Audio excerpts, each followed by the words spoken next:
yeah, am I need to fly to Nigeria quickly, or am I able to fly to Nigeria? Yeah. I was thinking, right, I need to survive today, survive tomorrow, survive next week, and then, but also I'll say later on as an adult, what also prevented me from coming earlier before my grandma passed away was that I didn't have my status in the country.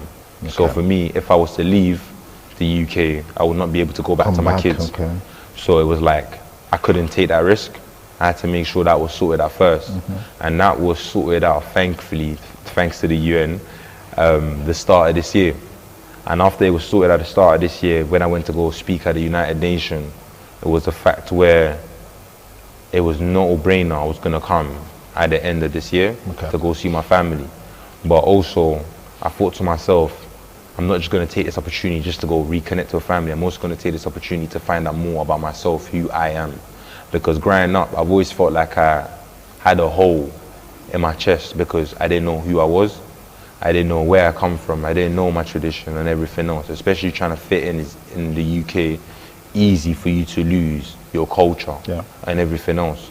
And I lost a lot of that because I wasn't surrounded by my people. I wasn't surrounded by my family members. I was surrounded a lot by UK culture and the UK custom. So I got used to that. And now, coming home and being connected with my own culture and where I'm from is one of the most important things. And this whole week, I'll say that one, trying foods, two, trying, what do you call that, pure water and all of these type of things and all of that. Like, these are the whole things I'm trying, and I'm thinking to myself, oh, like, okay, it's okay. I can do with this. But first it was very much like, oh no. Even coming here, like, and having my cousins and that, they laugh at me because I'm constantly putting mosquito creams on and that. Because I'm scared. I'm like, yo, like, is this a mosquito bite? Tell me right now, like, I'm taking the tablets. Like, my cousins, they laugh at me because they think to myself, nah, you be UK boy. Literally. But it's like, I find it very much welcoming. Like being back home, getting in touch with my roots, understanding where my people, what my people have gone through, who they are. Like this whole week, I just remember sitting down and speaking to my team and just saying to my team, raw, like, Nigerian young kids, they work hard. Extremely hard. They work hard.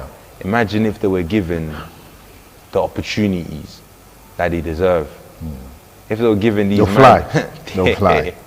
No Nigerians will be problems, I swear. I swear. If they were given some serious opportunities, I swear, these kids will be a hazard to the world. And I'm not talking about it negatively, I'm talking positively. Like, they would make sure that this economy grows differently. Okay. Let's talk about who when you look around from where you're coming from, where you are today, you certainly know where you're going. So who are those people that have inspired you, like role models? When you look up to them, you see their lifestyle, you see their life journey, you see their story that's really inspired you. I would say for me, it sounds kind of crazy, but I would say Malcolm X, Martin Luther King, all of these people where for me, they were able to make change. Like, they were able to start a revolving door. And that's how I look at it. I look at it as something where it's like we're able to start a revolving door, it's like if I don't end up making the changes that I want to make, at least I've opened the door for other people to make them changes. Okay. I'll say those are mainly my role models. But apart from that, I'm also learning obviously a bit more about Fela Kuti, his mum, the activism that they obviously how he used music as activism, how his mum was very standing up for women's rights and everything else. So I'm also learning about my own people, my own activists and my own culture, where I'm so prideful, I'm so proud of, like, literally, and I'm happy that I'm able to make them changes in the UK, but also now pushes me to think, okay, I can make them changes there. What can I do at home? Interesting. I mean, when I first saw you today, I concluded that probably you're a rap artist, or maybe you're doing hip hop, or you're doing any of this stuff. The way you look.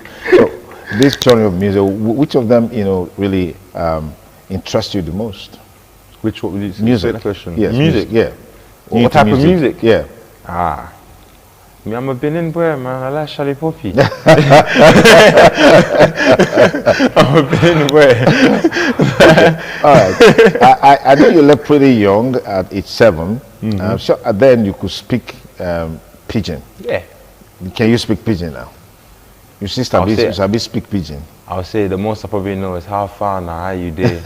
Literally, even my grandma and my grandma and my aunties and that, they tried to teach me obviously Tutu, Yoruba, like Akaro, Ekaso, all of these type of things and that. So for me, it's like I'm learning. Okay. I'm learning. So apart from how far now, how you did, how your side. Okay, it's improving. It's getting better. What you call it? I'm learning. Okay, I know a few things. I can understand. That's the main thing. Yeah. I can understand. Okay, now back home, you've been interacting with people, right?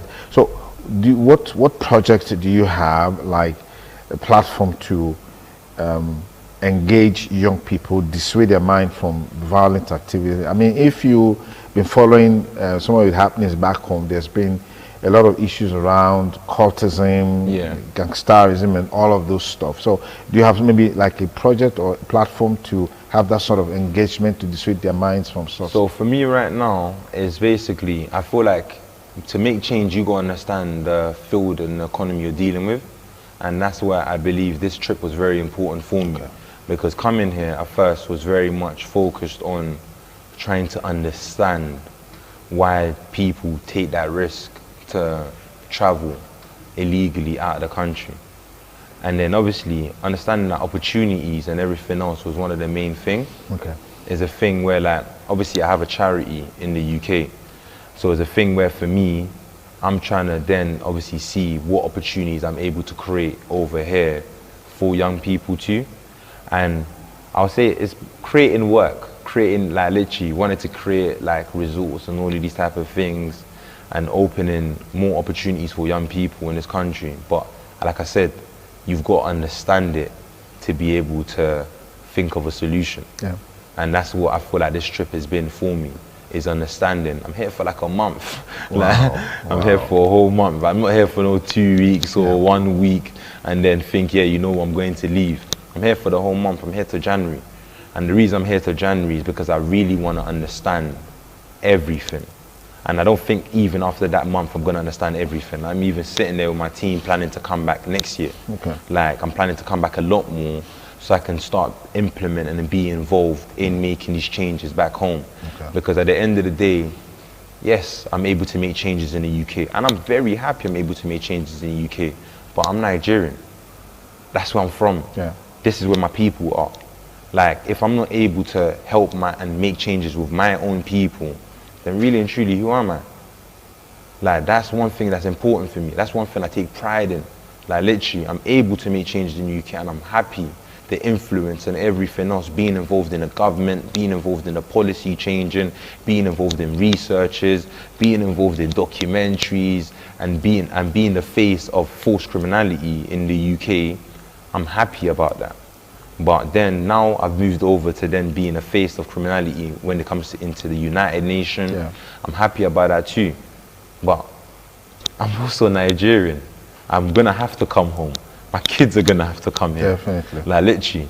So if I'm not able to make these changes over here and also help my people, lad, I don't really feel like I've done enough.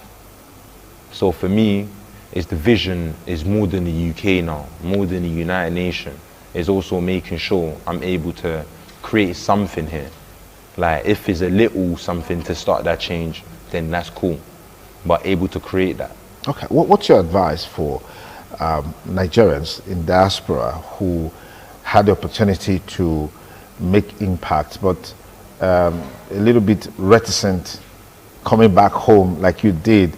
I spoke with someone today in Canada. He was saying, he heard that back home, there are insecurity challenges, people are being kidnapped. You didn't hear those stories? Of course I did. Would I be comfortable to say that, you know, maybe because of your past life journey, that really didn't bother you? I wouldn't say it didn't bother me. I'd definitely say I'm coming into a new country, like this. I might have been born here. This is also new for me, though. Like, so 100%, security and safety is always the important thing for me. But I'm also very, I'll say, aware of my surroundings. I'm able to read rooms, and they're also able to be observant. So for me, although that these things do bother me and these things do worry me, but I also believe that if we had more opportunities over here and them opportunities were created over here, that it'll be less. So it's a thing where, like, I can't blame people for how they're living or what they're being forced to end up having to do. Okay. But what I can do is come from a non-judgmental perspective, come from a open-minded perspective to be able to understand what went wrong and how it can be fixed.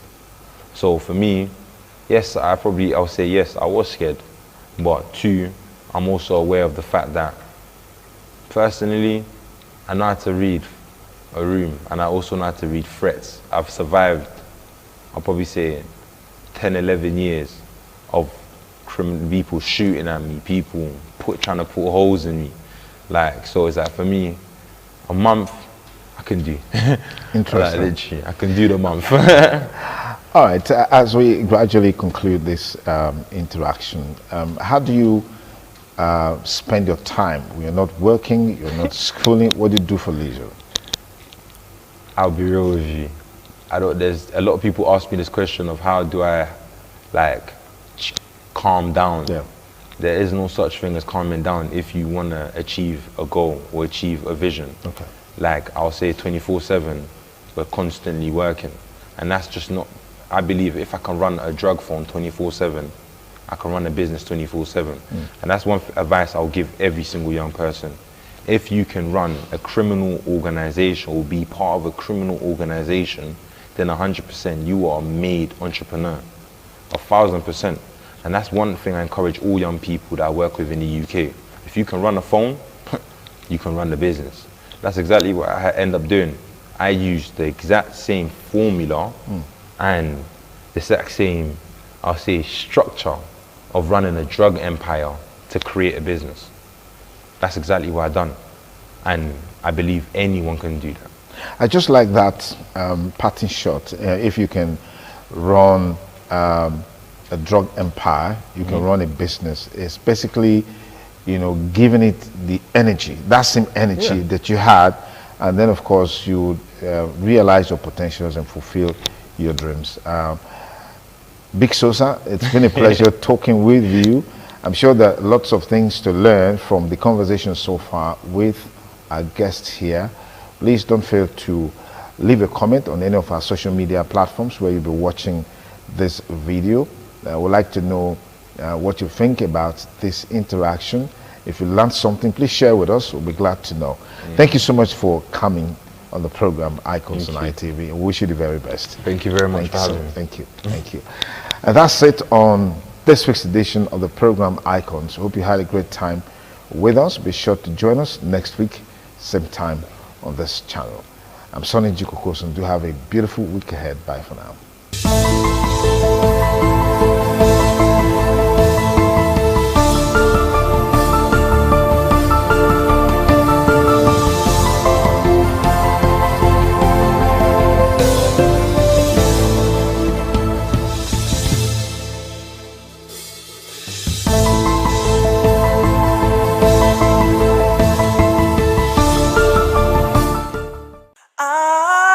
ITV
Oṣòdì aṣáájú ẹ̀ abẹ́rẹ́ tó pẹ́ ẹ̀.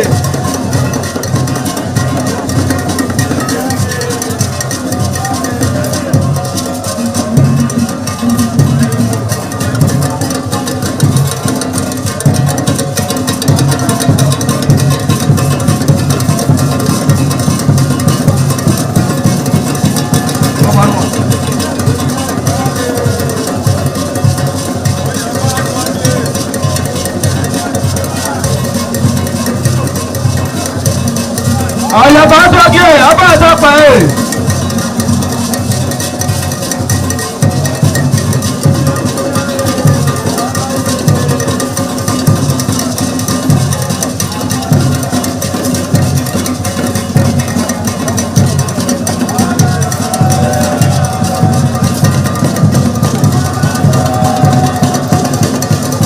Àdàyè aṣáájú ẹ̀ abẹ́rẹ́ tó pẹ́ ẹ̀.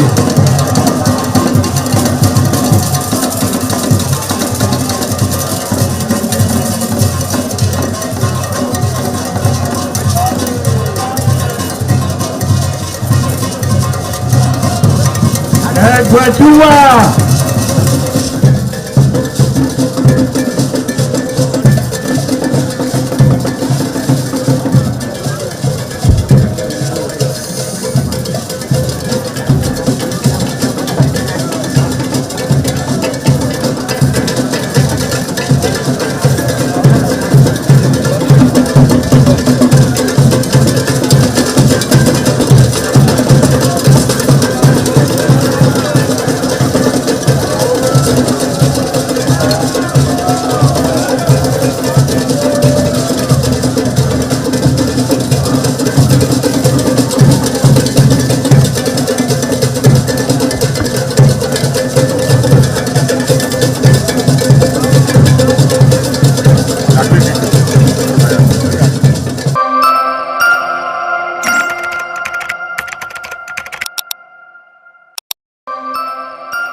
This is Anegbete Community. situated in Isako Central Local Government Area of Edo State. It is an agrarian community with united people that promotes unity and oneness for peaceful coexistence. The inhabitants of the community migrated from Benin, the cradle of black civilization, a kingdom where king is truly king. The ancestors of Anegbete saw that age was the main determinant of leadership in the rural setting, and the eldest man in the settlement was regarded as the leader who presided over meetings, and his authority is held in high esteem. To further strengthen this unique system of leadership, age group evolved in Anegbete.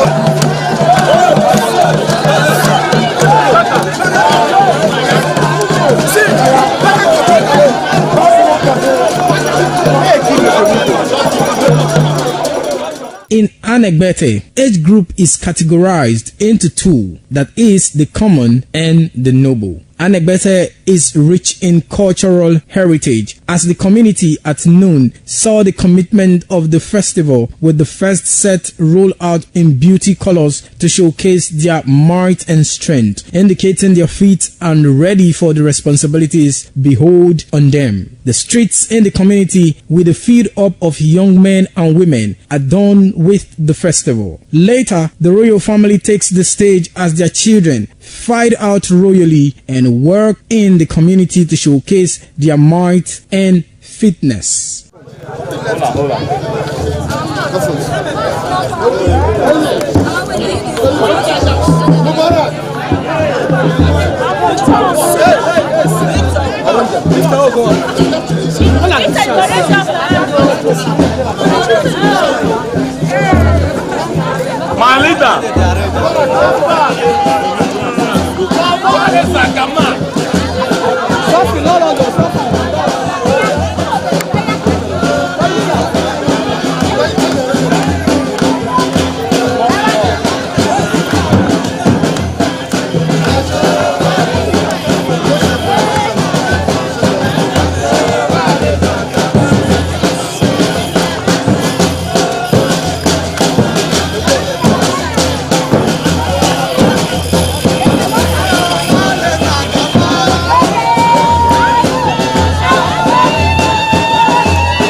ITV, certainly the best. ITV, certainly the best.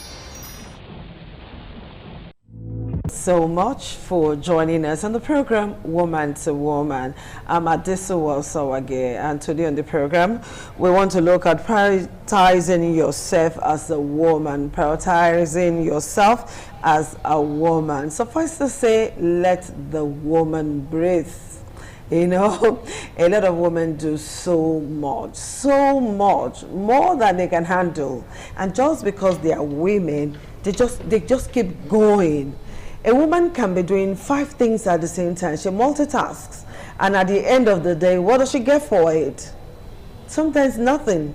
Other times she may be rewarded, and all of this most often in time goes without commendation. And this is telling on the woman. In this 2026, a woman should breathe.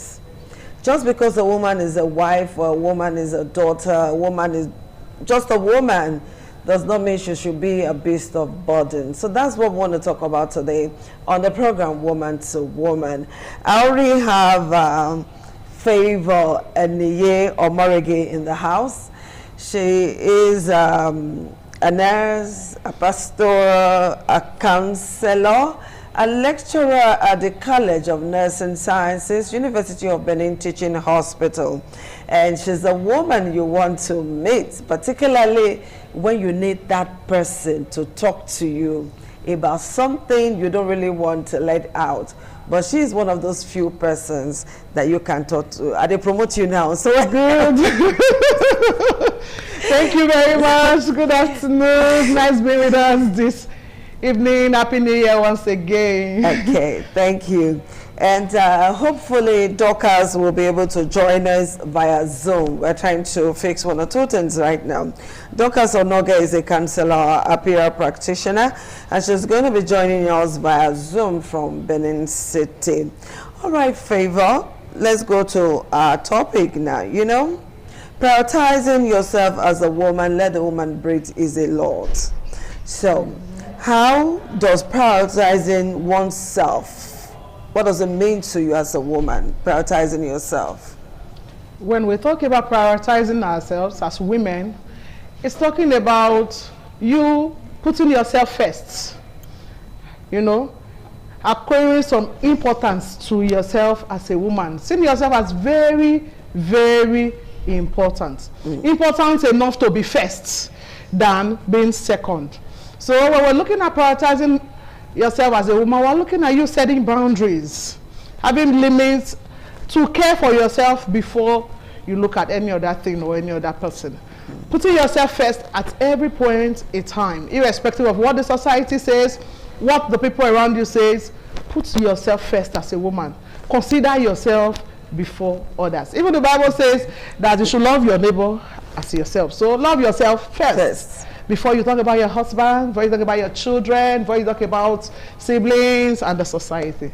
Okay, will that not make a woman look selfish? Because the kind of training that most of us got is this fact that you should take care of your family when you're married, you take care of your children, you take care of the husband, you take care of the in-laws, you take care of everybody around you, and then you now end up being the last person on the list. So how can a Nigerian woman, when Edo State Nanabe, so how can a Nigerian woman and a Edo woman put herself first? Because we often put others first, like you rightly mentioned, before ourselves at any cost. No matter what, you put others first for. So what are the things we should do specially to make sure that we put ourselves first? How can we do that? How can we achieve that? One of the things we should do as women to put ourselves first is, first and foremost, you should have time to rest. Have time for rest. Set your priorities. You know, when you arrange activities that you have, which suits you best? You know, don't always look at the one that suits A first, or what will others say. No.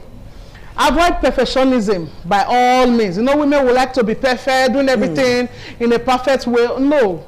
What suits you? What's okay with you? Not what Mr. A thinks. Not what other person thinks about you. But you know, we thrive on that issue. We listen to what people say. The Lord. What will people say? What will society say? How will society judge us? How will the church judge us? You know, things like that. Very well. In this new year, I want to beg us as women, if we must set ourselves as priorities, then look beyond what people say. Whether you like it or not, people will definitely talk. No? So, knowing that people will definitely talk, you should consider yourself before considering any other person.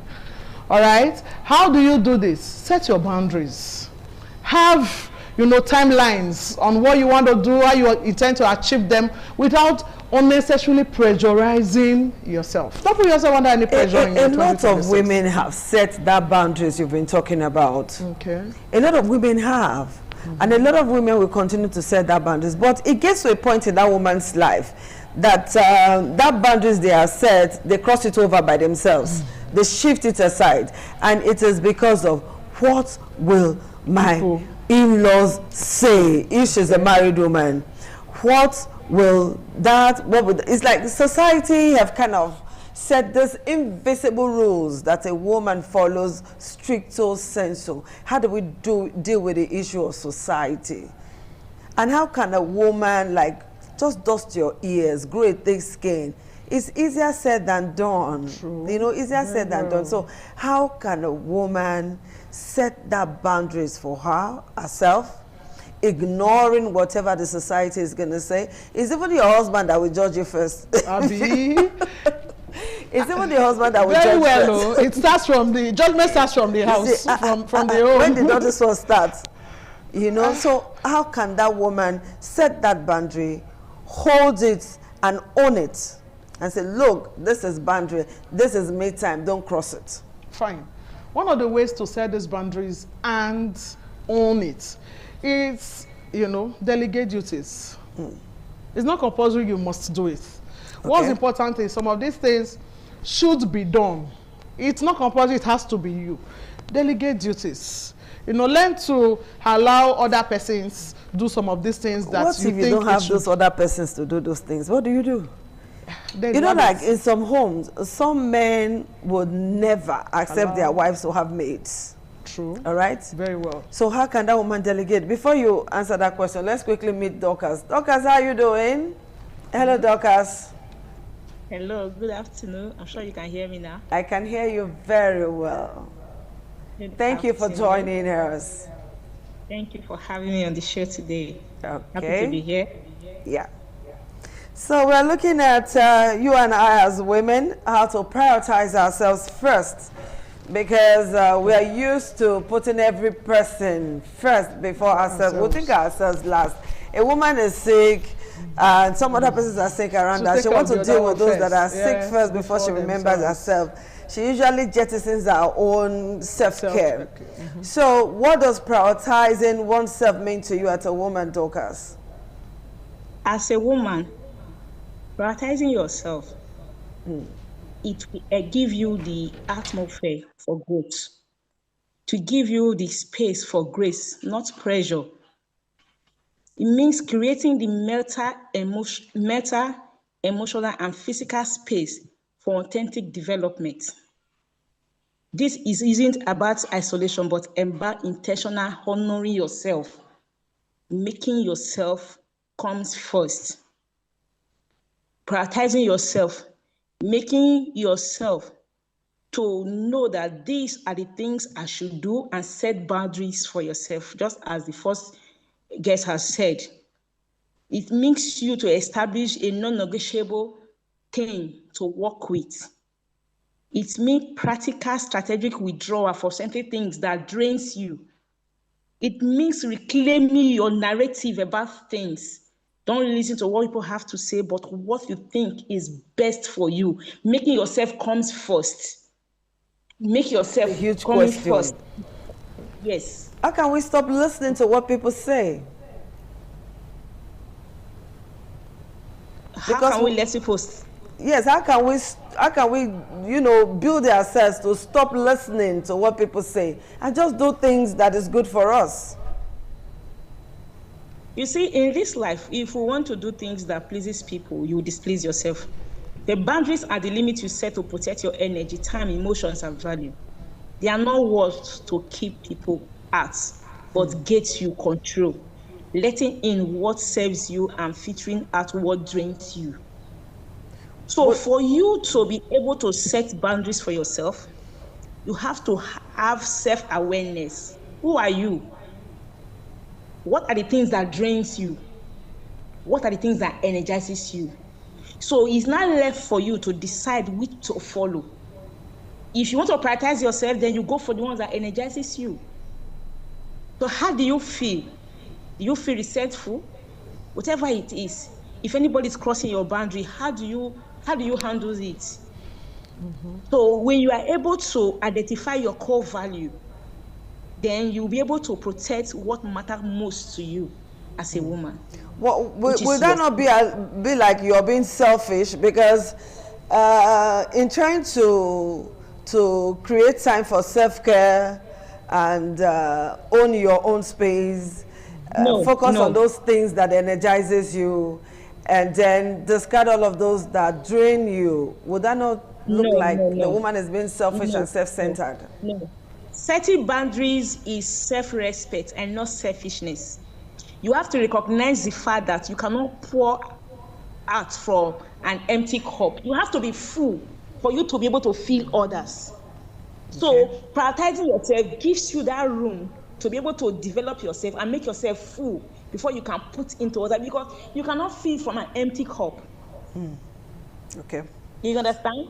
So you cannot fill from an empty cup. So you have to be full yourself. You want to understand that healthy boundary actually improves our relationship. So with that, you have to set that boundary that gives you that atmosphere to create healthy relationship. Okay, thank you, Dorcas. All right, and let me come back to you now. You were going to give me an answer to the question I asked. So how do we do it? What are the tips? What are those secret things you need to tell us today on how to, because you are talking about setting boundaries. Dorcas is saying setting boundaries, discard all of those things that drain you, concentrate on positive energy and all of that. So how do we achieve it? To say it is so easy and cheap, you know, without sounding like a motivational speaker, how do we get it? One of the ways is pamper yourself, as simple as it sounds. Pamper yourself. Okay. You know, give yourself a treat. Rather than always be self-confidence. Be confident in yourself, to know yourself well enough to know when you have gotten or you are approaching your boundaries. You know, sometimes when we are talking about these setting boundaries, we do assume that we have done our boundary setting and we go crossing it. Why? Because we don't even value ourselves. When you add some little value to yourself as a woman, you will for sure want to keep yourself healthy, want to be fine. You know, if the best way to be there for others is to first be there for yourselves, for yourself rather. When you are there for yourself, you are strong enough to wage others when they need your support. But if you are not strong, you've not taken care of yourself, then you are going to be as good as a very weak pillar without strength. So strengthen yourself from within first. By so doing, you'll be setting for some very beautiful boundaries. And also, another thing is take out time to rest. Take out time to sleep. Take out time to drink water. Take enough fluid. Address yourself. Be well. Go for medical checkups. You know, all of these. By so doing, you are setting boundaries. You are helping yourself so that others will not cross your boundaries. If you tell somebody by 10 a.m., this is what I do, this is my schedule, and by 10 a.m., you don't want disturbance, put your phone on flight mode. Another challenge that we have as women is our phones. You know, you can say you are setting boundaries and you're always on the screen, you know, chatting, sending messages, and the person you told you had boundary will be wondering, I see my wife that says she's setting boundary. She's been online since morning. I bet mother come and cook Joe, you know, and all of that. Why? Because you've not respected your boundary. Respect your boundary before you start looking for others that are going to respect your boundary. Okay, we'll take a very short break here. When we come back, we'll continue and, of course, end the show. Do stay with us. Something was just going through my mind when that advert was on, prioritizing yourself, prioritizing self-care and all of that. I'm just wondering how many women will take our time to like break that circle. Prioritize yourself. Come to this couples classic. Even though it's that couples classic, you can actually come alone. That's why you should be able to earn your own money and, you know, flex with it. That's one of the things you should indulge in. If you know they earn money, you know the answer. So just find time to come and unwind at the couples classic. I'm expecting you, Favor. And Dorcas, I'm also expecting you. All right, moving on. It's been said that women are the problems of women. But is it possible for a woman to help another woman to prioritize herself, prioritize self-care? Is it possible, Favor? Very well. How? Very, very well. As women, we can prioritize ourselves and assist or help our neighbors, our fellow women, prioritize themselves. How? How? Counseling. Okay. You have a friend that is worked up. You just know that this person is just at the verge of breaking down. Talk the person out of that problem. You can help by counseling, encourage, motivate these persons. You know, whatever they are doing that they are doing right, praise them. Praise the little effort you see these people putting in. You know, don't join the male folks. Don't join other persons to castigate women. That's words. Women are enemies of women. In a lot of ways, you can look around in our society. Women, we have a way of fighting ourselves, and it's not the best. When you just bring an issue that concerns a woman to the media, you see women flocking in and, you know, they want to crucify her, crucify her. But in the midst of that, let's see the strength of every woman around us. Okay. And help uphold their strength. When you help the woman close to you uphold her strength, you know, you are helping prioritize that particular woman. And she starts seeing the gold in her and wants to cherish it and keep it. But at the time you join the cultural norms and everything to bring her down, she was like, if I go now, they will join my husband.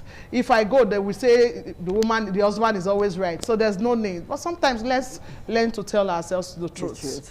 Learn to encourage your fellow woman. All right, thank you for that. Dorcas, you know, there are some women who are very busy.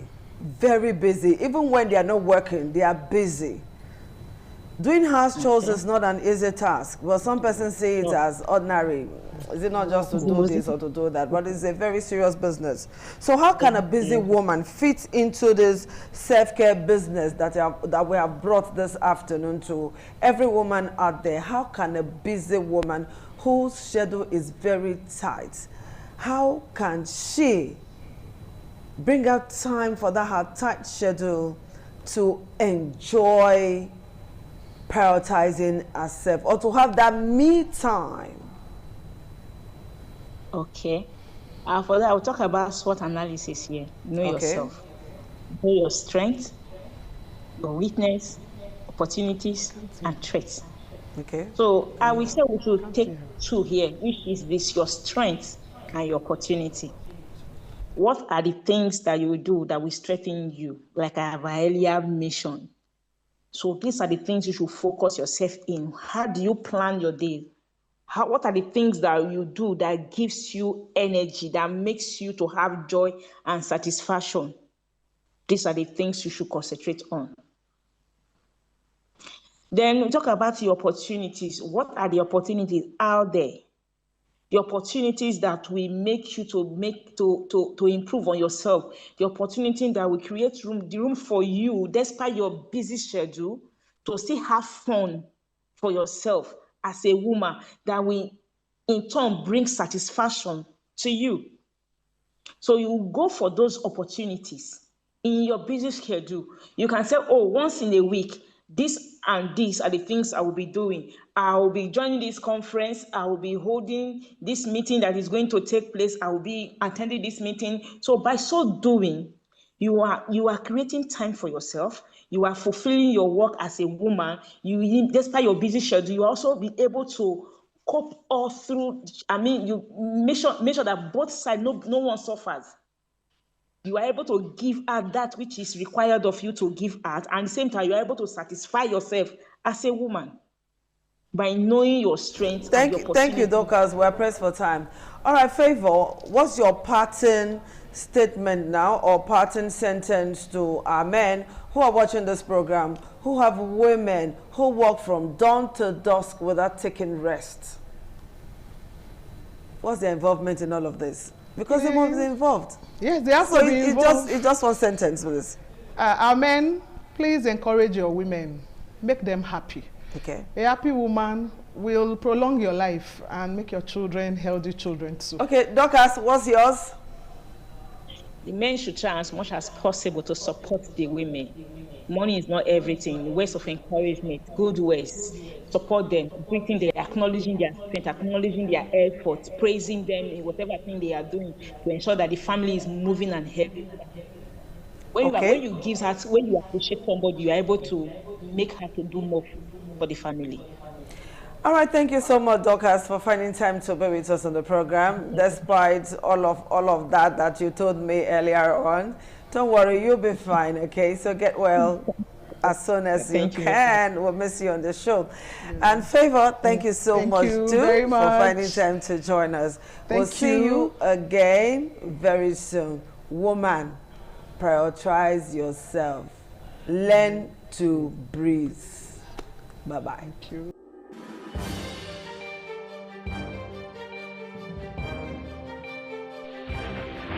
This is ITV.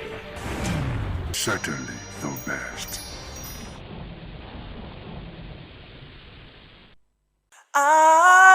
ITV. Certainly the best.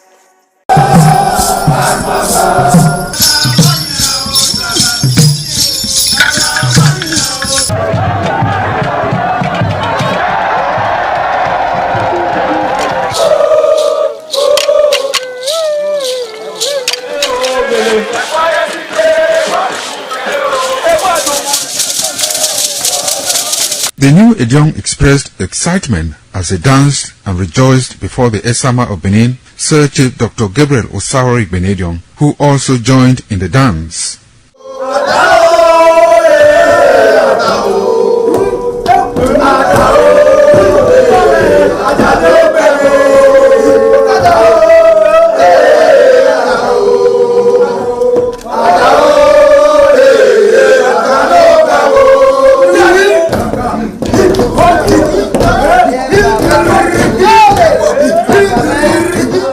As visiting and paying of homage to various homes of senior elders continued, the initiates spent 7 days performing diverse kinds of rites as required by tradition. They were furnished with rules and regulations regarding their new office as Edion. That I grew up in this community to the point that they have now also chosen me as an elder in this community. It's a thing of great joy. All thanks to the Esama of Benin, my people, my family, everybody, all Okada community for this great honor. I am very, very grateful. Well, this is my brother. I'll call him my uncle because he grew up with my father. I'm so proud of him because we are doing the same rituals as the Edions of the Okada. It is our duty for us to make this place a greater place, for outsiders to come and see the goodness of God in Okada. And I'm proud of every one of us here. So shall it be to each and every one of us in Jesus' name. Odion ma Okada zima Esama zima dion Bona zima dion Obala zima dion Marawe Mari Esama dion na ni mado pon Esama ni mado gbeken Esama e ma dio wa na Esama ma gbeken ne osabo obuyo biton ne ba no get on maga no dia mi maga ma ni do gbeken ne de na ima yafe ima ato ima agbon oro pa ewu dori ima dia wo re ne o be ti agbon ya no we mi maga me ni just question on me afa in Esama, in our father's house, in respect of our initiation to elders Edion level. As tradition demands, we are here today to come and also pay our homage to him, for him to also pray for long life and prosperity. The climax after 7 days was paying of homage again to the Edion way, where he gave the initiates the full rights to function and to henceforth participate in meetings with Edion. It will go down in the history and minds of Okada community, Ovia people, Edo State, and Nigeria in general. The ambience, style, and the colorful ceremony associated with the 2025 initiation into the Edion Council of former Governor of Edo State, Chief Lucky Nosagari Igbenedion, his brothers Bright Ayamekwe Igbenedion, Honorable Charles Osenwige Igbenedion, Peter Osawori Igbenedion, Dr. Fred Osawuni Igbenedion, Barrister Mike Osane Igbenedion, Executive Director Operations, ITV and Radio, Chief Elder Ogbedio Wonse, Honorable Efosa Douglas Igbenedion, Ukbonwa Igbenedion, Osawe Igbenedion, Edosa Igbenedion, Dr. Daniel Omarege Igbenedion, as well as Agbong Steve Igbenedion, among other sons of Okada.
Thank you very much for joining us on the program, Healthy Living. What is the kidney? The kidney is an excretory organ in the body, which is for metabolism. Tuberculosis affects many organs in the body, but the common ones it usually affects is the lungs. Epilepsy is a neurological problem. Okay. It is an injury in the brain, which causes someone to begin to convulse, to go into fits. It is curable, but the cure is a long-term thing. If you eat well and avoid those risk factors that will make your immunity to be down, then the risk of contracting tuberculosis will be reduced. If you're healthy, then you're wealthy.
It's another very beautiful Friday afternoon on independent television and radio here in the city of Benin.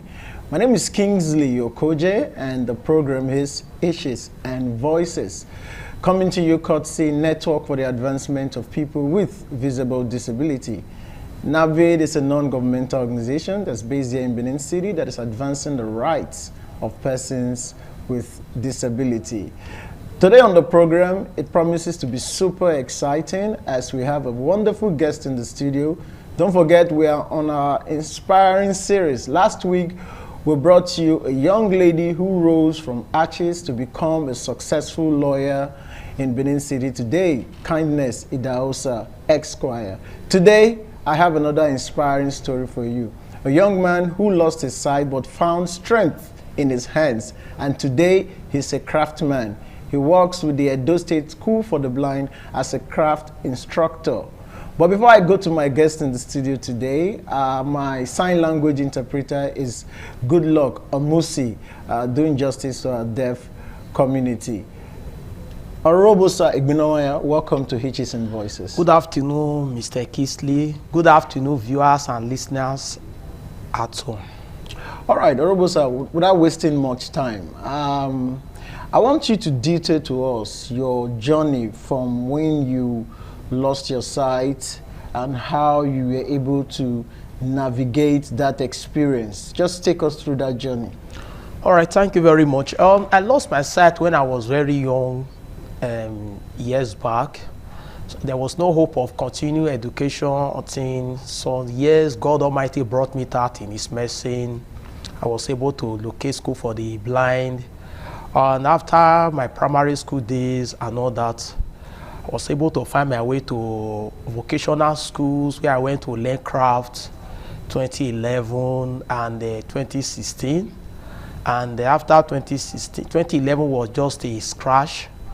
2016 was advanced, and after then, God Almighty have really helped me in the craft work and all that. That is how the journey have been. All right, you just rushed through it, but I will slow you down a bit. Right, you were not born blind. In the disability community, we call it, you are not congenitally blind. Yes, sir. Meaning you acquired it in the course of life. Yeah. How was that transition for you? As someone who could see and suddenly, for whatever reason, you lost your sight. How did you accept that transition? Well, it was not easy. I lost my sight when I was still very young due to, how should I put it, ignorance in the part of my parents. It was a cataract. So as I was coming up then, you know, I was in the village when they break those kind of native medicine, apply it. During that process, it damaged the two eyes. That's how I lost the sight. And after then, there was no hope. I was at home for all these years and doing nothing. But Almighty God that is always making a way where there is no way, He now brought me to light. That's how the journey of life started, part 2. Did you at a point doubted yourself? Because today now you are a success story. Were there times you felt it can't happen? I mean, many times. This is just how it's going to be for me. Many times. See the way I'm repeating it. I never believed that what I'm doing today, I can do any of those things. I never believed that I can also care for myself, not to talk of someone that I now have a dependence. Because when I lost my sight, I've never come across any visually impaired person be successful and all that. So imagine living in the place where there is not any other visually impaired. You are the only visually impaired among them. You are just more or less like an half-caste, that you are a bad luck, all those kind of talk and all that. So to God be the glory. In His mercy, God brought me out, and I also appreciate God Almighty. I wish I did not know Christ. It will not be easy for me. If Jesus Christ that called me out of darkness unto His marvelous light, sorry that I'm going into religion, I'm telling you the true story of my life. It is the church I was attending then that brought me out, that said, no, you can still do something, be useful for yourself. You can still be useful to the society. That is how the journey started. All right, beautiful. I mean, I'm wondering how your parents and the people around you responded to your disability. For a lot of persons with disabilities, different strokes for different folks. How was people around you, how did they respond? How did they receive your disability? Well, they received my disability with passion. How will I put it? They received the disability with with love, and they try to render support, love, and all that. But that was not all that I was needed at that time. What I need then was for me to come out for education, but that support was not coming. So when you mean the support was not coming, how else did you want them to help you? They loved you, there is they what cared for you. Sorry, sir. There is what they call empathy and sympathy. Okay. It was just like sympathy. So, he cannot see you. He cannot do anything. When you want to do this, don't worry, I will do it for you. Just sit down. That was just sympathy. That was not empathy. The empathy we are talking about here is you assist him or her to become useful to himself, not to be doing sympathy. All right, sorry, I'm interrupting. But Okay, was that a result of the fact that they didn't believe that you are capable of doing something, or they were not aware? I based it that they were not aware and ignorant and all that, because my dad then is a man that I know that he loved me very well. Likewise, my mom and my siblings too. But due to ignorance that they were not aware that school for the blind exists and all that. That was the major factor. So yours was not as a result of rejection, it was just ignorance? Yes, it was ignorance. On the part of people around you? Yes. Okay, let's take your journey through school. Now, you said you lost your sight at a very young age. You were in a rural environment. You got the information that you could still go to school. So when you found yourself in school, what was that experience like? How did that change the trajectory of your life? When I find myself in school, I have hope again. All the hope that was lost those days, there was hope that if this person can do this, me too can also do it. If this person can read, me too can also read. I started encouraging myself, and to the glory of Almighty God, that is how I grew from one level to another, to the level where I am today by the grace of Almighty God. All right, I understand that you are married, happily married at that. Yes, by the grace of God, I'm married and blessed with children to the glory of Almighty God. And I met my wife during the course of my training. And by the grace of God, the rest story will be success story to the glory of His name.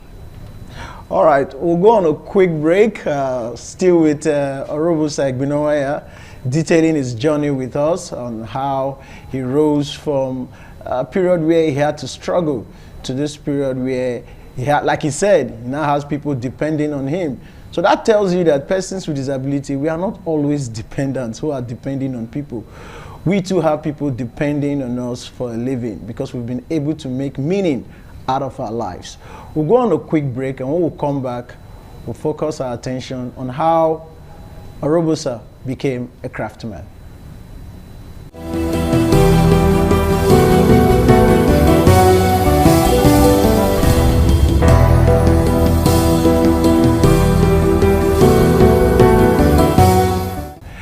All right, welcome back. You're still on to Hitches and Voices, reaching you from independent television and radio. Like I always say, we are broadcasting live on TV and radio simultaneously. So thank you for all those who are following us on radio as well. My guest in the studio is Orobusa Egbinowaya, a visually impaired craft instructor with the Edo State School for the Blind. So Orobusa, you lost your sight, but you still had your hands. Very well. And today your hands has become very useful.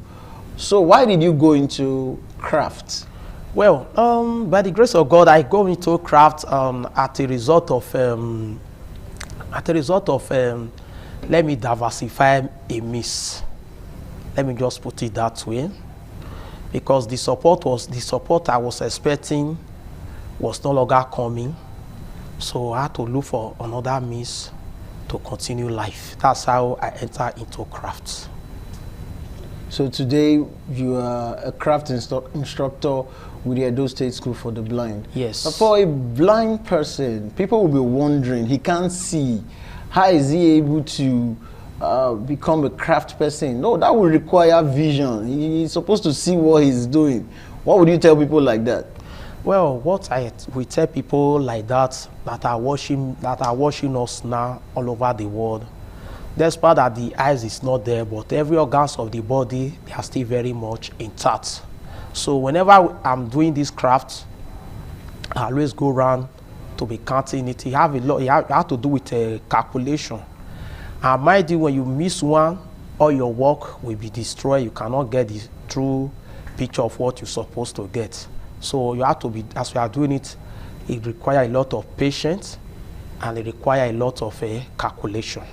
All right, I would like my presentation director to focus on your work. They are displayed here, bags that you've made, handbags. Apart from these handbags, are there other things that you are good at doing? Well, the other things that I'm doing by the grace of God, I do key holders, the one they can also popularly call keychains. We have some letters of beaded bags of bead, letter A, letter C, letter D, like that, and beaded bags for ladies, as you can see, the one displayed on the table. Flower vase, I've been doing flower vase before now, but it get to a time I stopped doing flower vase and all that. So that's how the bead work.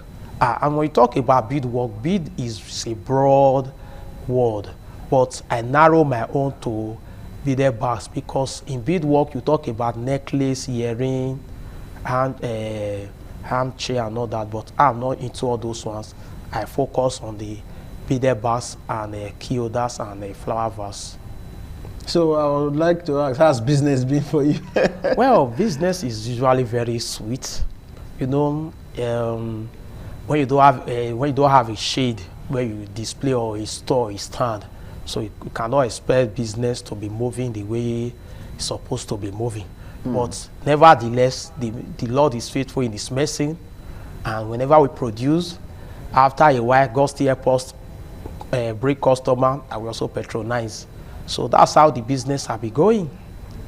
Okay, so from what you're saying now, you're an entrepreneur of a sort. Yeah. What's your major challenge doing this business? Well, the major challenge in doing it, number one, is material. And we normally order the raw material from Lagos. Like the one they are selling in Benin here, is very expensive and it's a substandard materials.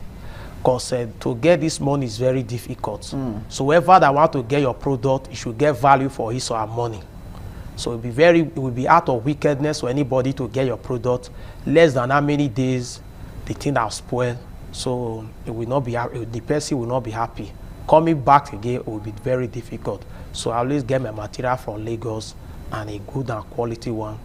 And a good example to portray what I was saying, a few days ago, somebody went to buy a color for me because he requested for a particular color that I should use for work, to do work for her.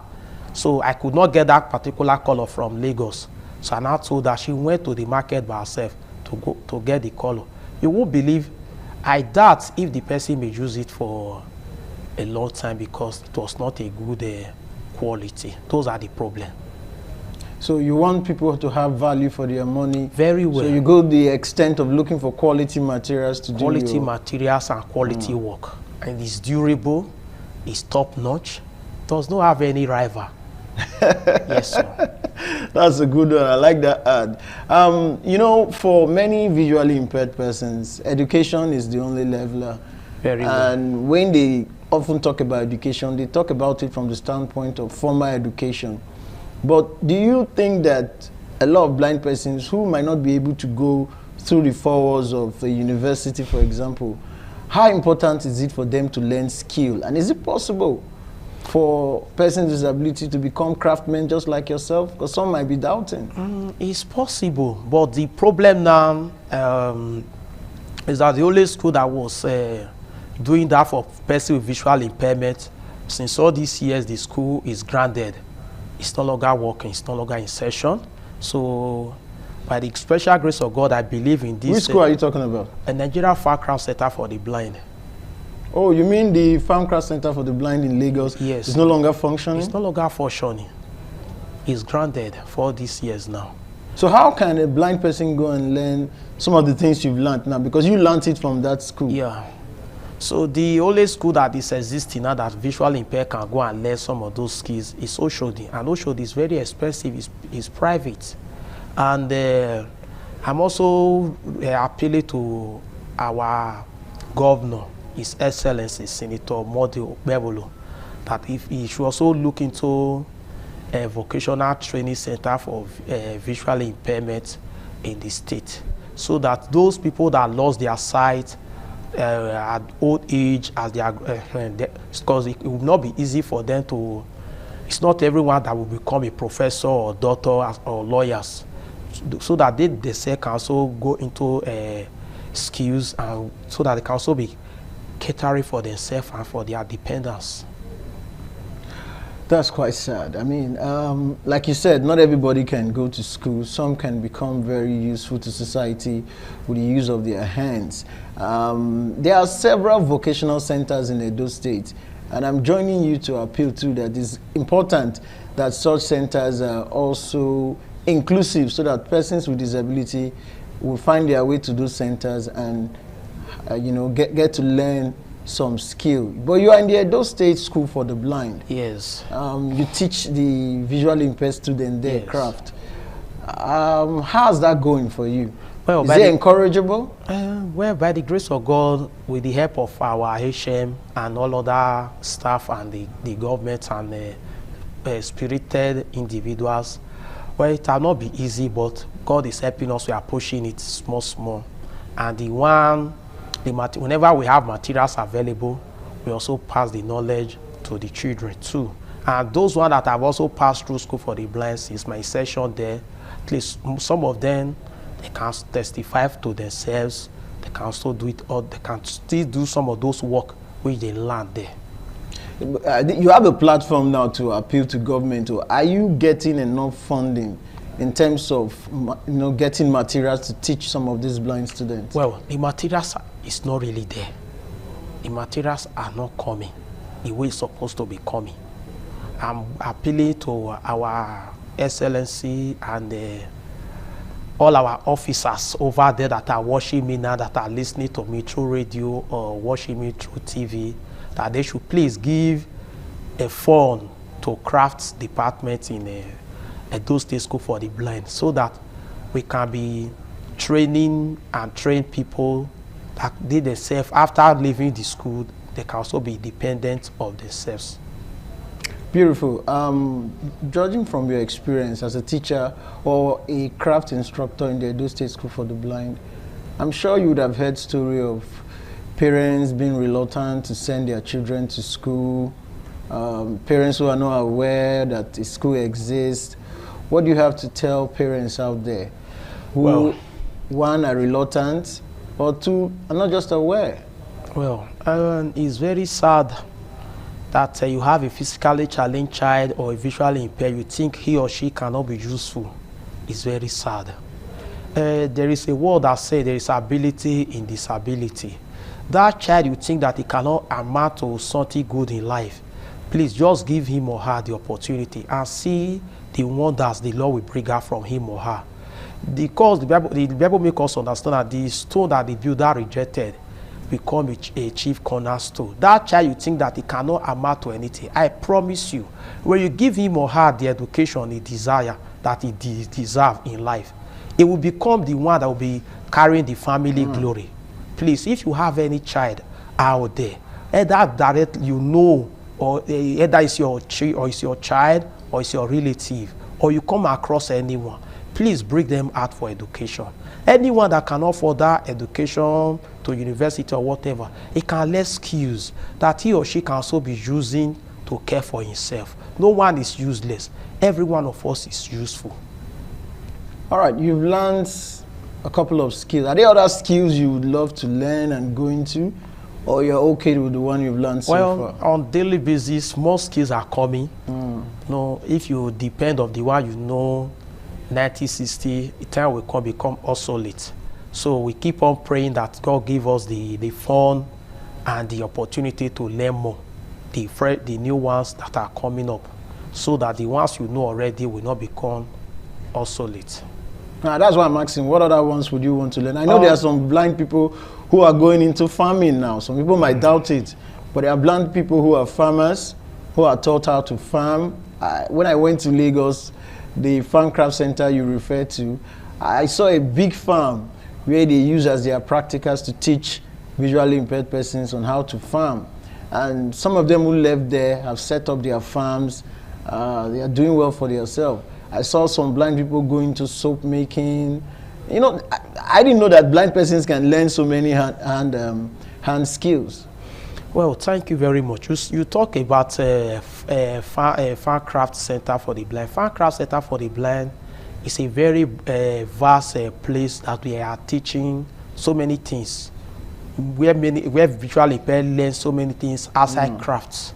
We talk of soap making, your mission, home and body care products, anyone you can talk of, they are all doing it there. Except for those that will go there to play, those are the ones that will not be able to make good use of it. Those ones that really go there to learn, after graduating from that place, coming back home, their life don't normally remain the same. And I believe by the grace of God Almighty, and with the hardworking governors, with the hardworking governor we have in the state and the team members, and I believe in no distant time that we also have that kind of school here in Edo State too. My last question, and I want you to answer that very briefly. Was there a time where anybody tried to stop you, or anyone doubted you? Yes, and it was when I was trying to learn this craft many years ago. Somebody tried to stop me that don't go, but it was one of my pastors that said, well, go. As you go there. Why did the person say you shouldn't go? What was the reason? He told me that the craft they are doing is not encouraging and all that. He saw those cane chair, cane bag, those ones. But getting there, it was a different ballgame entirely. And you are making a living out of what you are doing today. God is faithful. Fantastic. It's been an inspiring journey with Orobosa Igbinowaya, detailing his experience as a craftsman and as a teacher or a craft instructor with the Edo State School for the Blind. This is just to say that persons with disability are not liability to society. That if taught, if trained, if empowered, they can become useful not only to themselves, but to society at large. Orobosa is a true testament to that fact. My name is Kingsley Okoje. I'm saying join us same time on same station for another exciting edition of the program, Hitches and Voices. Till then, spot the hitch and be a voice. Goodbye.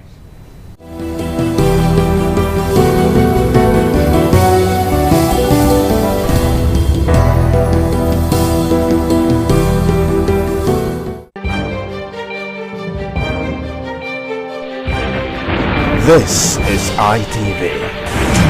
Certainly the best. ITV. Certainly the best.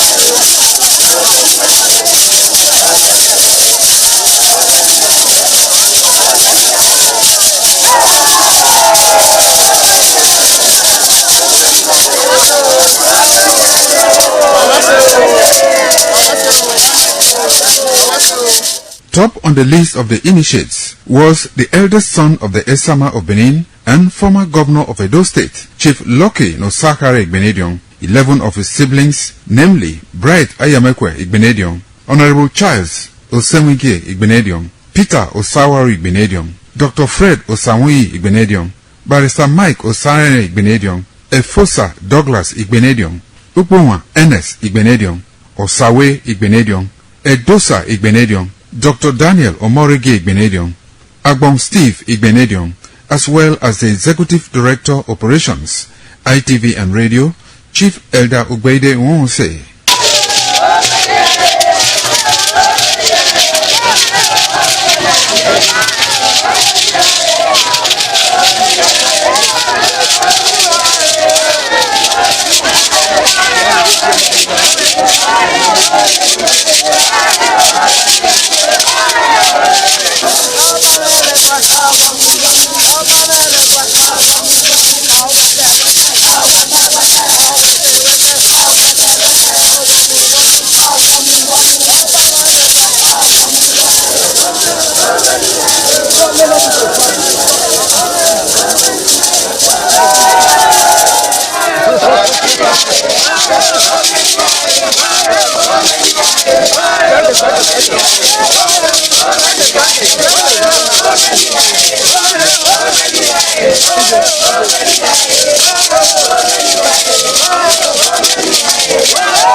It was a vital aspect of Okada community's cultural heritage, which emphasized the significance of age, responsibility, and community service. Over 50 notable sons of Okada were also initiated. According to tradition and customs, those initiated, dressed in white traditional attire, were made to undergo some rituals, while the Odionwe pronounces blessings on them and assisted them to take a seat with the elders.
ITV, certainly the best.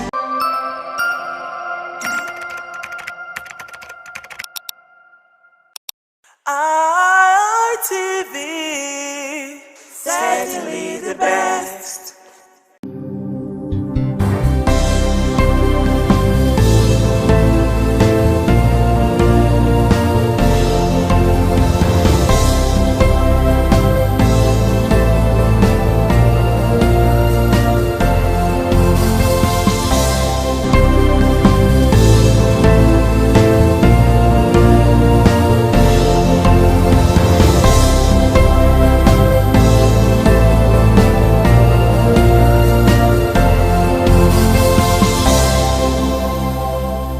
It is my delight, as always, to have you join us on the program News Review for this week and the last edition of the program in this month of January 2026. I am Deborah Ivie Ogbefon. Thanking you so much for joining us on News Review.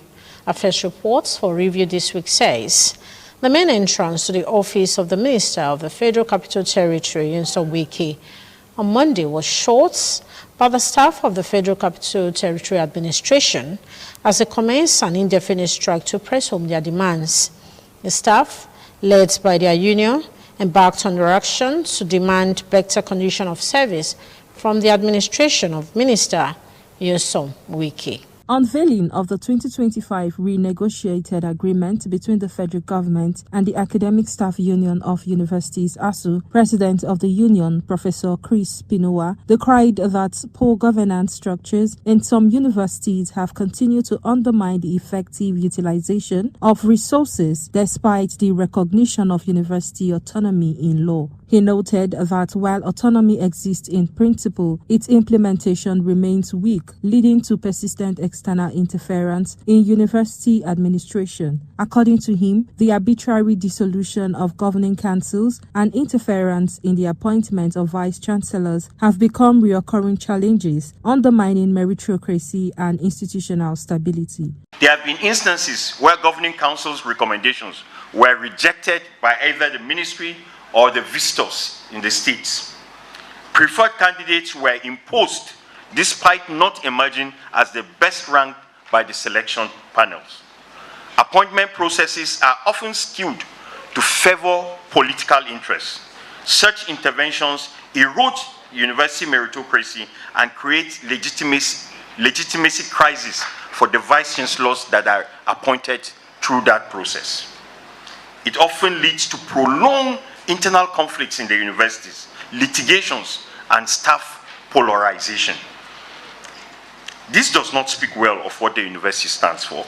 He further noted that research and development funding is a key component of the 2025 ASU federal government renegotiated agreement, noting that Nigerian universities have suffered inadequate research funding for decades. Research funding is not a luxury, but a necessity for any university that seeks relevance, excellence, and societal impact. A university without strong research funding risks becoming a mere teaching institution, disconnected from innovation, policy influence, and national development. Professor Pinowa expressed optimism that the new agreement would help strengthen research outputs and improve the overall quality of higher education in the country. From Abuja, Comfort Idoko, ITV News. Also in the week, we reported that all is not well following the latest agreement between the federal government and the Academic Staff Union of Universities, ASU, as the union raised fresh concerns over alleged mismanagement of funds and weak structures in some Nigerian universities. Education correspondent Comfort Idioko reports that ASU President Professor Chris Pinowa disclosed that the situation is threatening accountability, stability, and academic standards across the Nigerian universities. This was the situation at the main entrance to the FCTA Secretariat on Monday morning. It was locked up by the Joint Unions Action Committee, Federal Capital Territory Administration FCTA, Federal Capital Development Authority FCDA, and State Development Agencies SDAs. Speaking to ITV on the reasons for the strike, the Vice President of JUAC, Comrade Musa Estefano, says the action became necessary due to long-time neglect of staff's welfare by the present administration, a situation he describes as hopeless. You can see that we are shutting down the gates of FCT, FCD, and all our parastatals and agencies. Seriously, we've been having issue with the management of FCT and the Minister of FCT. He has refused to meet with the union. At least we are the stakeholders of union is the stakeholder of every organization. The minister has refused to talk to us. And there are so many issues, welfare issues. We have issues like promotion. Particularly, the union fought the staff promotion exams conducted recently in which there was mass failure, describing it as a deliberate move to sabotage the effort of workers. But the issue of promotion of 2024, the promotion was conducted last November, December, and it was a mass failure. It was conducted by the FCT Civil Service Commission. And you know, they use CBT. This is the first time the FCT administration is using CBT, which will appeal to them that the staff should be trained before that exam should be conducted, but nothing happened. Even when they were writing the exams, there were so many glitches. Well, the workers say that adding to their difficulty is the fact that getting the FCT minister to discuss with them on their plight has become a very difficult task, as nobody can approach the FCT minister. And as for when the strike is going to end, they say that this can only be determined by the resolve of the FCT minister to address the challenges they have brought before him. From the FCTA Secretariat, Organi Victor, ITV News. The Federal High Court in Abuja January Conda review fixed January 22nd for the trial of activist and former presidential candidate Omoyele Sowore over amended cyberbullying charges filed against him by the Department of State Services. The trial judge, Justice Mohammed Garba Umar, adjourned the matter on Monday last week after Sowore was rearraigned on a 2-count charge alleging defamation of President Bola Ahmed Tinubu. The amended charge filed on December 5, 2025 accuses Sowore of cyber stalking and defamation under the Cybercrime Prohibition Prevention Amendment Act 2024. The case was signed on behalf of the federal government by the prosecution, Akinluke in the SAN, who says Sowore allegedly posted messages on his verified X and Facebook account on August 25, 2025, referring to President Bola Tinubu as a criminal and accusing him of lying about corruption during a trip to Brazil. The DSS claims the statements were knowingly false and capable of causing a breakdown of law and order, thereby constituting cyber-stalking offenses. Sowore pleads not guilty to both counts. However, the commencement of the trial was stalled after his counsel, Abubakar Marshall, objected that the prosecution failed to attach the names of the particulars of witnesses to the proof of evidence, arguing that the omission violates the defendant's right to fair hearing under Section 36 of the 1999 Constitution. Justice Mohammed Umar consequently adjourned the trial to January 22nd and ordered the prosecution to comply with the law by providing full details of its witnesses and relevant documents. The court also struck out X Corporation and Meta Platforms as co-defendants, following an application by the prosecution, leaving Sowore as the sole defendant in the case. After the proceeding, counsel briefed press. This is the first time in a long time that we will see that the government will file a case and they would not list any witness that they intend to prove their case before the court. It was on that basis that we objected to the arraignment today. The charge is strictly squared against the defendant, Omoyele Sowore. And that is why we brought an application to amend the charge and take out the other defendants who are either to part of the matter. It's as simple as that. From Abuja, Joseph Kadri, ITV News. Vice President Kashif Shettima, during a week on Diary Review, said the inauguration of Nigeria's first house in Davos reflects renewed seriousness, readiness, and resolve to shape global economic conversations. Senator Shettima spoke at the formal opening of the Nigeria House during the 2026 World Economic Forum in Davos, Switzerland. Speaking, Vice President Kashim Shettima described the opening as a historic milestone in Nigeria's global economic engagement at the World Economic Forum 2026. The Vice President says nations do not prosper in isolation, noting that Nigeria's future growth depends on deliberate, structured global economic engagement. The Vice President says Nigeria's house is a response to past lapses, reflecting the country's seriousness, readiness, and resolve to engage globally with purpose. We are here to engage the world from a position of strength. It's one of the world's largest emerging markets. Nigeria is a nation of over 242 million people today, with a median age of about 17 years. And the trajectory of global growth is facing Africa. And certainly, most certainly, Nigeria will make or mar that transition. May this house inspire the conversations we have come here to hold. And may it bridge the distance between the theories we adopt and the practices we must implement to deliver shared prosperity.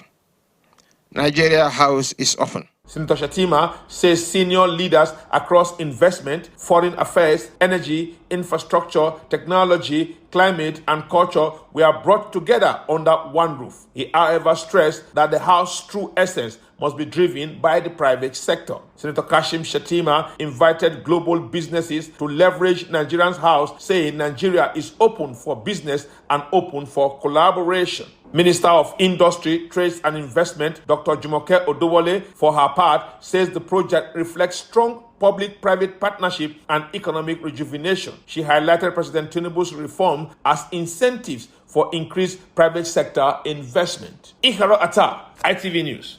The reconstructed Oedo Girls Senior School on Awo Street off First East Circular Road, Benin City, was during a week under review inaugurated by Governor Monday Okpebholo, bringing to an end years of abandonment of the learning facility. The reconstruction of the school followed a directive by Governor Monday Okpebholo aimed at ensuring that every child in Edo State has access to quality education in a safe and conducive environment. Governor Okpebholo, on arrival for the inauguration, was warmly received by jubilant students and staff who expressed gratitude to his administration for reviving what he described as a long-abandoned project and restoring hope to the learning environment. The governor commended the improvement in the school, including staffing and infrastructure boost, describing it as a clear indication that his administration's intervention in the education sector is yielding desired results. He assured the host community and schools management of government's commitment to addressing challenge of power supply and other areas of need.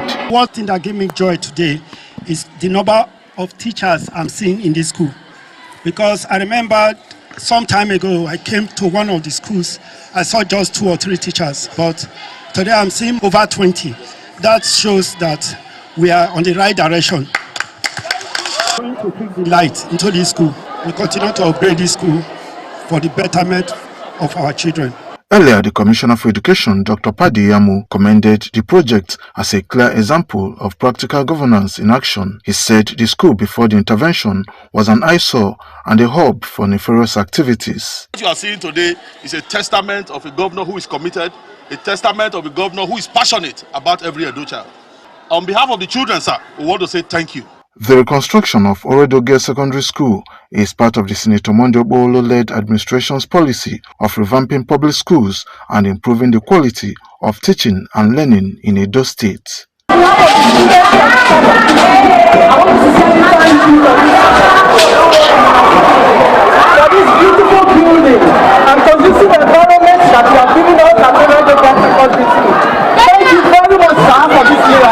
Kingsley Uchegbu, ITV News. Now moving on, Edo State Governor Senator Monday Okpebholo tasked contractors handling different road projects across the state on performance and accountability, threatening sanctions for non-performance during the week under review. The governor made the remark at a meeting he held with some major contractors handling different projects across the state and domiciled under the State Ministry of Health. Aims at establishing status of some ongoing projects across the state and to establish causes of project delays and measures to expedite timelines for project delivery. Host and special advisor on projects monitoring and evaluation, Engineer Phoebe Williams Bello, said the meeting is to ensure that contractors domiciled under the State Ministry of Works adhere to approved designs, specifications, and ensure that all laboratory tests meet up with acceptable standards. Every contractor should have their submitted results. Even if the ministry is taking your result, you are meant to also do your own test and verify that your elasticity, everything passes, your crushing limit, everything passed according to your standard permit practice. Edo State Commissioner for Works, Dr. Felix Akabue, said the meeting is to review activities of contractors, advising them to take advantage of the dry season to complete pending projects or risk sanctions. One of the contractors, Nazir Nasser, identified some areas of challenges. As ministry, we continue to monitor them and we ensure that work are done according to specification. No compromise. We had serious difficulty to execute the project. Actually, we were having some delay of payment, which the project was, let me say, on hold. And thank God, when Your Excellency and your administration came in, we had the go-ahead, continue the project. In his remark, Governor Okpebholo frowned at the slow pace of some ongoing road projects. Just as he commended some performing contractors, he reiterated that he will not delay payments for ongoing contracts and warned contractors against compromising standards. For me, what will give us joy in this thing is the performance of the projects. Funding has never been a problem. If we are considering to pay you quickly so that our work should do, then it will try as much as possible to hurry up to see that our job will pass. Kingsley Uchegbu, ITV News. Independent television and radio during week Honda review was described as a strong promoter of family values and unification of families through its roles as trusted voice for information, education, culture, and community engagement. Convener of the Niger Delta Global Legacy Award, Jeremiah Onoge, made the statement during a courtesy visit to the management of the station, where he officially informed the management of its nomination for the Media Excellence and Public Impact Award. In his remarks, the award convener and former National Public Relations Officer, Directors Guild of Nigeria, Jeremiah Onoge, disclosed that the Niger Delta Global Legacy Award is the first of its kind initiative that seeks to recognize brands and personalities whose works have contributed to the development of the Niger Delta while promoting films that project positive societal values. Mr. Onoge revealed that the award, scheduled for February 28, 2026, will feature the premiere of a movie titled Damage, while honoring outstanding organizations, including independent television and radio, in recognition of its outstanding commitment to responsible broadcasting. Your media platform has played a vital role in shaping public opinion, promoting peace, and fostering unity in Edo State, in the Niger Delta region, and in Nigeria at large. So this is the reason we came to officially inform you of this nomination. Thank you very much, sir. In his response, the Managing Director, Independent Television and Radio, Engineer Elvis Abaseki, affirmed the station's willingness to lend its platform to initiatives that promote positive